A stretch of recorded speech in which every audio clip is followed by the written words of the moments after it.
Il faut que vous soyez les révolutionnaires qui vont transformer la vie et changer la société de fond en comble. Il y a beaucoup de choses à nous dire sur STX. Alors déjà, je vais te laisser te présenter. Ça fait combien de temps que tu travailles à STX? Ça fait 25 ans que je suis embauché au chantier de l'Atlantique, appelé aujourd'hui STX, en tant qu'ouvrier. Et ça fait 22 ans que je suis militant syndical. J'ai connu STX qui s'appelait les Chantiers d'Atlantique à cette époque-là. Les Chantiers d'Atlantique, ça a été jusqu'à 10-11 000 personnes dans les années 70.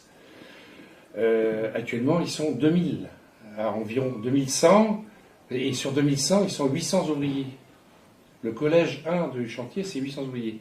Alors effectivement, quand on connaît ça, les statuts ont changé, le management de l'entreprise a changé, et je ne pense pas que ça va s'améliorer.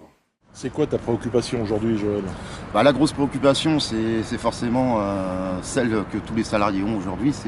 C'est une nouvelle vente de notre chantier qui est soumise et qui nous interroge fortement sur l'avenir de nos emplois et sur l'avenir même de notre industrie en termes de perspective. Le chantier tel qu'il est fait, il est unique en Europe. Et je pense que Fincantieri, d'ailleurs, quand il veut racheter ce site.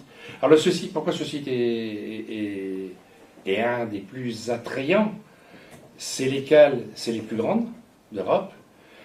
On a le portique le plus fort d'Europe aussi, et je crois que presque du monde, j'en sais rien, du monde. Oui, où on peut soulever 1200 tonnes. La question qui revient souvent aujourd'hui, qui fait débat, c'est la question de la nationalisation de notre entreprise. Je crois que une nationalisation, pourquoi pas, mais derrière, quel contenu on y met, quel contenu social on y met, et quel contenu de politique industrielle on y met. C'est cette question-là, parce qu'il ne faudrait pas que la revendication de la nationalisation, ça soit un petit peu un plat sur une jambe de bois. C'est un contrat à durée indéterminée de chantier.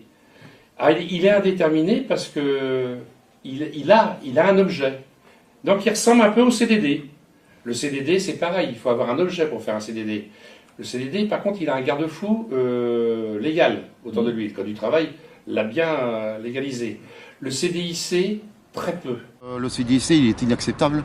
Après, c'est à nous aussi de convaincre le monde du travail que c'est dangereux et de lutter contre cette loi-là qui est le synonyme de la régression sociale. Dans cette Europe hyper libérale, on est soumis à la concurrence sociale avec de nombreux salariés détachés qui viennent travailler sur le site et qui génèrent forcément, je dirais, de la haine et de l'incompréhension par rapport aux salariés locaux.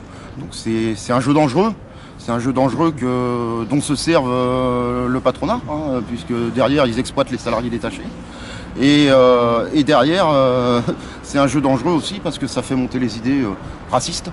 Faut rappeler les mots comme ils se doivent. Et ça montre des inquiétudes réelles sur la montée du Front National derrière.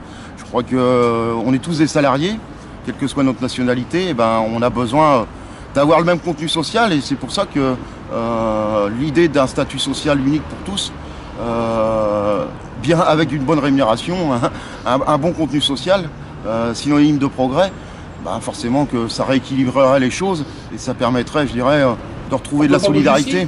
C'est pas grave, l'Europe a trouvé la parade. L'Europe va ramener les travailleurs, parce qu'il ne faut pas croire qu'ils sont contents de venir travailler à Saint-Nazaire, les travailleurs détachés. Ils y sont par contrainte. Je pense qu'il faut aujourd'hui passer aux actes. Et on entend beaucoup...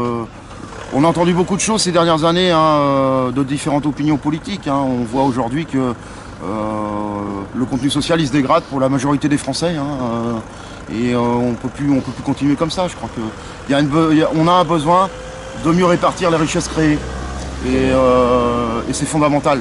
On ne peut pas continuer à creuser les inégalités où il y a toujours plus de riches et qui sont de plus en plus riches et des classes moyennes qui s'appauvrissent considérablement. Donc je pense que c'est tout le sens de la société qu'on doit avoir. C'est que tout le monde mérite de bien vivre, tout le monde mérite d'avoir un bon travail, un bon salaire.